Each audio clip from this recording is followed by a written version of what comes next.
Hello, beautiful followers of the Quantum Life page. Katie coming to you live on day 18 of the 90-day challenge. And today, what I wanted to talk about was something that I got from my little girl. She is learning to ride her bike. I've been teaching her for a little while now, and she's getting to the stage where she can go a little bit by herself. So I was thinking about the power of momentum. So when she first started off learning to ride the bike, that was when everything was coming at her. She had to get the bike going. She had to take her feet off the floor. She had to think about steering. She had to think about keeping herself going when it's hard to get the bike from standing still to moving. So there was a lot coming at her that was all new, thick and fast. But once she got going, that was kind of like the easy bit. You've done the hard bit, you can take your feet off the ground, and provided that you steer well and you just keep on pedaling, you'll go and you'll go beautifully. This is a little bit like business. When you first decide that you're going to start a business, any kind of business, doesn't have to be online, it could be a physical business, you're kind of up against all the hard stuff first.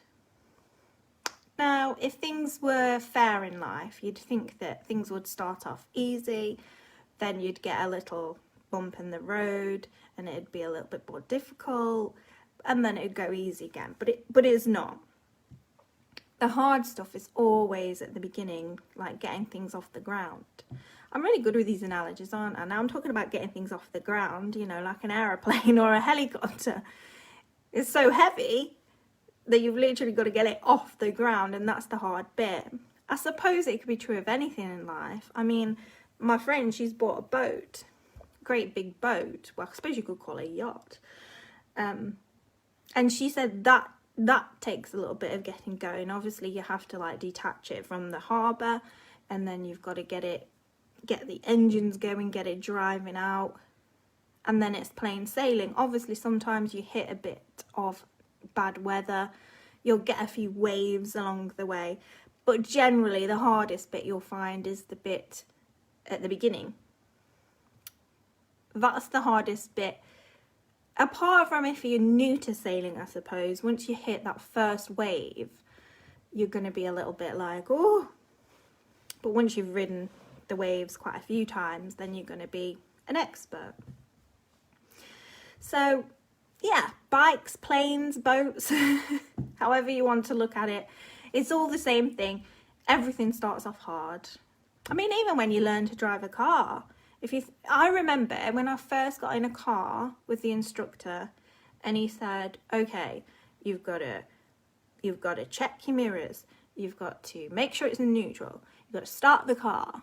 When you've started the car, you've got to engage first, you've got to balance your clutch, then you've got to take your handbrake off. And I literally remember thinking in my head, there is absolutely no way in hell I am going to remember all of this ever.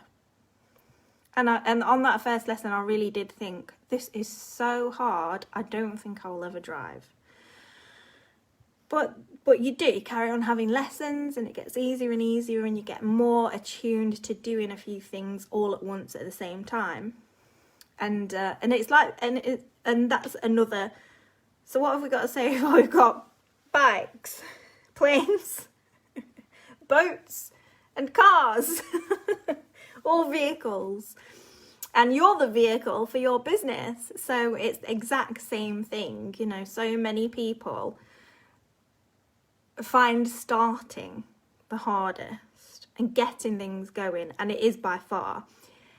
It's taken me 2 years to go from thinking of starting a business to where I am now, just starting to gain traction. But the reason is because I did a lot of stopping and starting. So if we go back to like the bike analogy, you get your bike going, you've done all the hard bit, you get it going, fear kicks in that you're going too fast, you might not be able to control it, what if you get a wobble on? And then you just put the brakes on and you get off and you think, okay, that's enough, you know, I've done what's scary enough for today, I'm getting off. And most people say, I'll need a few days off to recover from that. Now, if you do that in business, it's exactly the same with a bike. When you go to pick up your business again, you may as well be getting on the bike for the first time again.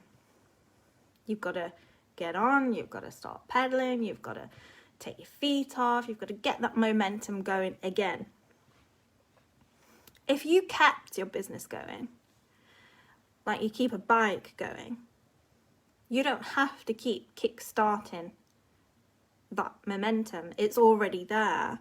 And once you've picked up enough momentum, your bike will just keep going with you just sort of pedaling every now and then. It kind of like takes care of itself, and it's the exact same thing. I did a lot of stopping, starting, doing for a bit, and then stopping for a bit, doing a bit longer, stopping a bit longer, for different reasons, really. A lot of them excuses.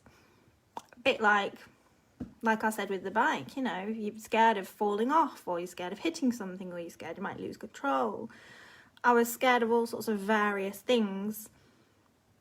But the truth is, everybody always said to me, you have to be consistent. And it's not that I thought it was like bull or anything. I was like, yeah, I appreciate that. You've got to be consistent. But there is actually a lot of power in consistency, because consistency causes the momentum, which then overtakes itself, and you get that inertia. Do you call it inertia? Like when it keeps going? I don't know if that's the right word, but you know what I mean. Where it kind of like sustains itself. And so I thought that was quite a good kind of like correlation to life. Because I've found that quite often, really. A lot of things that happen in life, generally, you know, your general day-to-day life, you can actually see a lesson in it for something else, because it's almost like how you do one thing in life is kind of how you do other things. And if you can kind of like find that comparison, it sort of helps you make sense of things and how they go on and how things work. Because a lot of things are actually really similar in life, in business, in lots of things. You just have to kind of find the correlation. And also, while I'm on this live, I had a download this morning. If you don't know what a download